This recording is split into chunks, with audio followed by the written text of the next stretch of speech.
नमस्कार बच्चों, झांसी की रानी इस कविता में फिर से एक बार आपका स्वागत है। आज हम किसले पाठ्य पुस्तक से पाठ क्रमांक 20 पढ़ने जा रहे, जिसका शीर्षक है झांसी की रानी। इस पाठ का ये सेशन क्रमांक 3 है। पहले 2 सेशन में हमने देखा कि रानी जो थी उसकी शादी हो जाती है, महलों में आकर एक नया जीवन शुरू करना आरंभ कर देती है। उसके आते ही महलों में प्रसन्नता छा जाती है, जैसे चारों ओर उजाला फैला हुआ है। परंतु भाग्य को यह बिल्कुल भी मंजूर नहीं था। समय की गति ऐसी थी कि लक्ष्मीबाई के जीवन में दुख की काली घटाएं छाने लगी थी।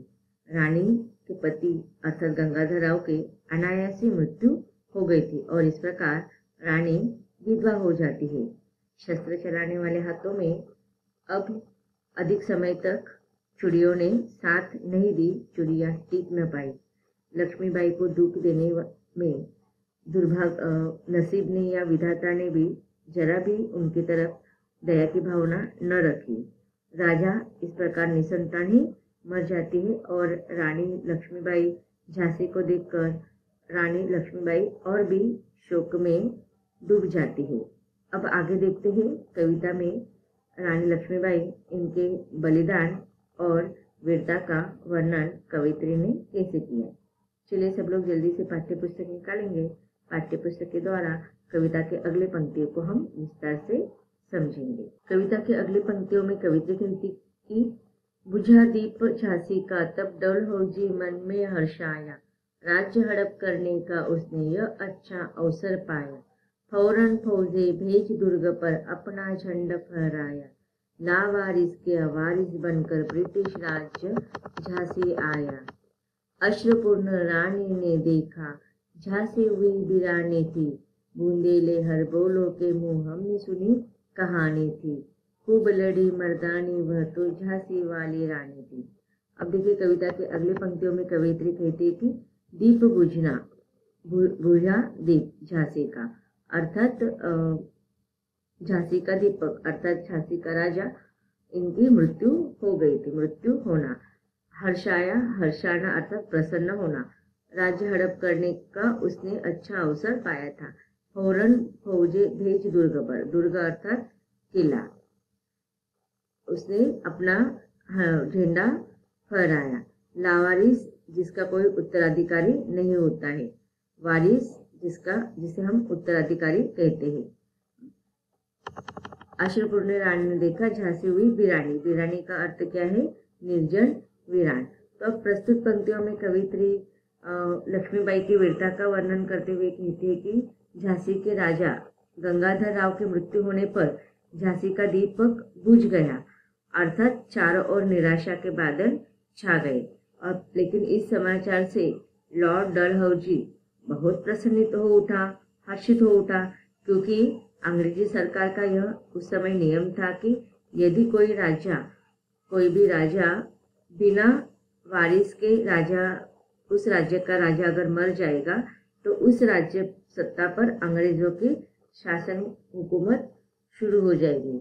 और इसलिए डलहौजी ने क्या किया, झांसी इस राज्य को हड़पने का अच्छा मौका उसे मिल गया था और वो उस पर अपने वीरता का झंडा स्थापित करने के लिए, फहराने के लिए आ जाता है। उसने जल्दी से फौजी भेजकर झांसी पर अंग्रेजी शासन का सत्ता झंडा फहरवा दिया और इस प्रकार लावारिस झांसी को देखकर और अंग्रेज उसके वारिस बन बैठे। रानी के आंखों में आंसू भरकर देखा कि उसकी जो झांसी है अब वो क्या हो गई है, वीरानी हो गई है, अर्थात वीरानी हो गई है। और इस प्रकार बुंदेलखंड के हर बोलों के मुंह से अर्थात लोक गायकों के मुंह से कवित्री कहती है कि हमने यह कहानी सुनी थी कि रानी अपनी झांसी के लिए वीरता से लड़ी, मर्दानी खूब लड़ी मर्दानी वह तो झांसी वाली रानी थी। अगली कविता की पंक्तियों में कवि कहती थी छीनी राजधानी दिल्ली की, लिया लखनऊ बातों बात, कैद पेशवा था बेटूर में, हुआ नागपुर पर भी घात, उदयपुर तंजौर सतारा, कर्नाटक की कौन बिसात, जबकि सिंध पंजाब ब्रह्मा पर भी हुआ था वज्र निपात, बंगाली मद्रास आदि की भी तो यही कहानी थी, बूंदेले हर बोलो के मुंह हमने सुनी कहानी थी।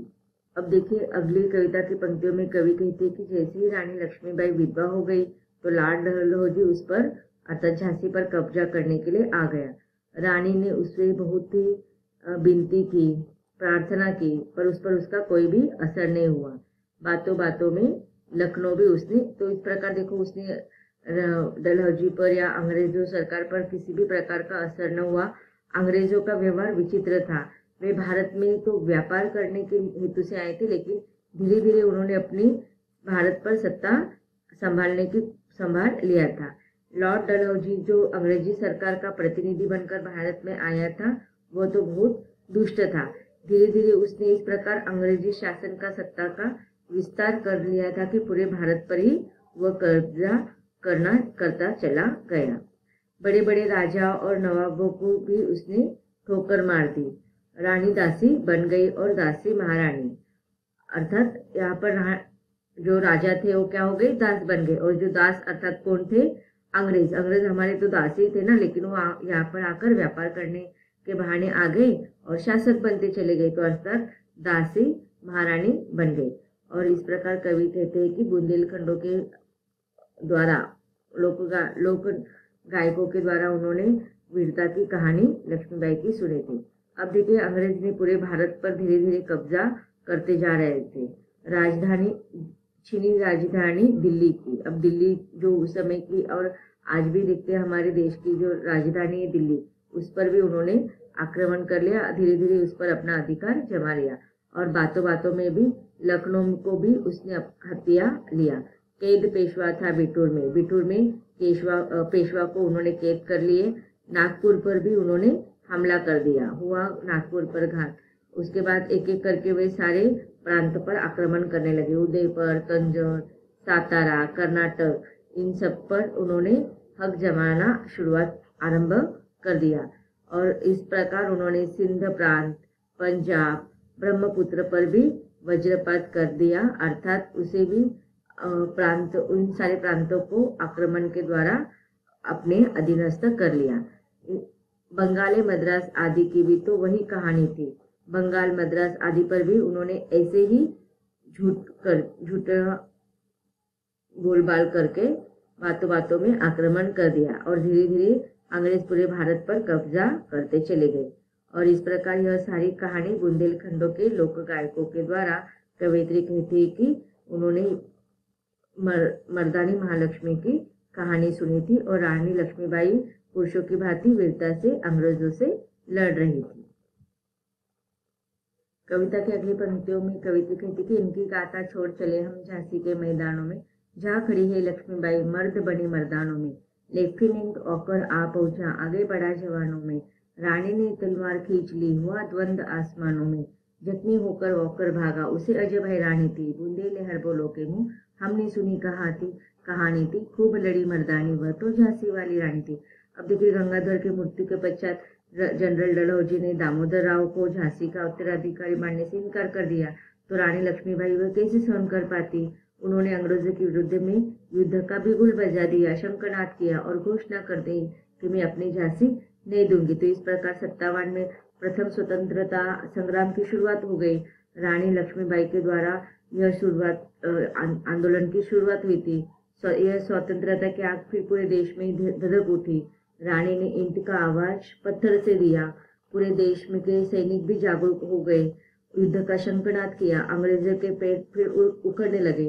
रानी ने कुशलता के साथ युद्ध आरंभ कर दिया।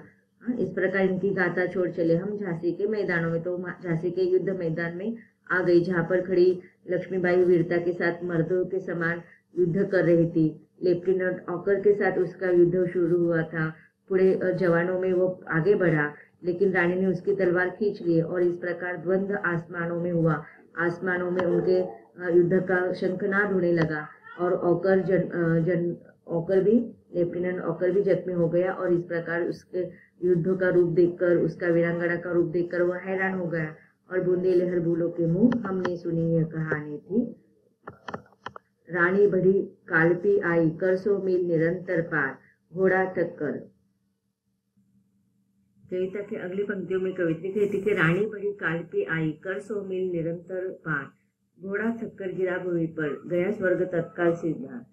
यमुना तट पर अंग्रेजों ने फिर कही रानी से हार, विजय रानी आगे चलती, किया ग्वालियर पर अधिकार। तो एक एक प्रांत को वह जहाँ जहाँ से अंग्रेजों के सैनिक उस पर आक्रमण कर रहे थे, अधिकार उस पर आक्रमण कर रहे थे, निरंतर उनका आक्रमण युद्ध के एक वीरांगना के समान युद्ध करते हुए वो उन प्रदेशों को जीतकर आगे जा रही थी। घोड़ा थककर चूर हो गया, वो उसकी मृत्यु भी हो जाती है, स्वर्ग लोक पे चला जाता है, अर्थात उसकी मृत्यु हो जाती है, लेकिन वो बिल्कुल भी हार नहीं मानती है और इस प्रकार यमुना तट से वो फिर आगे निकल पड़ी और इस प्रकार अपने ग्वालियर पर भी उसने अधिकार जमा लिया।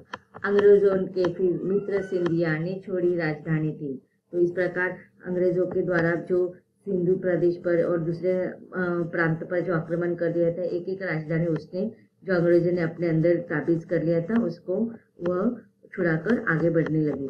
विजय मिली पर अंग्रेजों की फिर सेना घिर आई थी। इस प्रकार विजय तो प्राप्त हो जाती है, लेकिन अंग्रेजों की सेना चारों ओर से अपना आक्रमण शुरू करती ही रहती थी। अब के जनरल स्मिथ सन्मुख था, उसने मुक्की खाई थी। अब एक एक करके सारे, कभी डलहौसी आ रहा था, कभी जनरल स्मिथ खुद आकर उसे युद्ध करने के लिए सज्ज होता था, लेकिन उसे भी मुक्की खानी पड़ी, अर्थात उसे भी पराजय हासिल करनी पड़ी। कान्हा और मुंद्रा सखिया रानी के संग आई थी। युद्ध क्षेत्र में इन दोनों ने भारी मार मचाई थी। एक तरफ देखो अपने बेटे को लेकर वो युद्ध करे, उसके साथ उसके सखिया कान्हा मुंद्रा या जो सखिया थी वो भी युद्ध करने के लिए आई थी, उन्होंने भी डटकर मुकाबला किया। पर पीछे यूरोज आ गया, हाय घिरी अब रानी थी बूंदे। अब देखिए अचानक से हीरोज ने क्या किया था, षड्यंत्र किया था और रानी पर आक्रमण कर दिया और इस प्रकार वह उस समय वो चारों ओर से घेरी गई। शत्रु पक्ष ने कितना ही आक्रमण करने पर बिना हारे बिना थके निरंतर वीरांगना युद्ध करती रही। इसका विस्तार से वर्णन हमने पढ़ा। आगे भी वीरांगना लक्ष्मीबाई इनका वर्णन हमें पढ़ना है, लेकिन उसको हम पढ़ेंगे अगले सेशन में। धन्यवाद।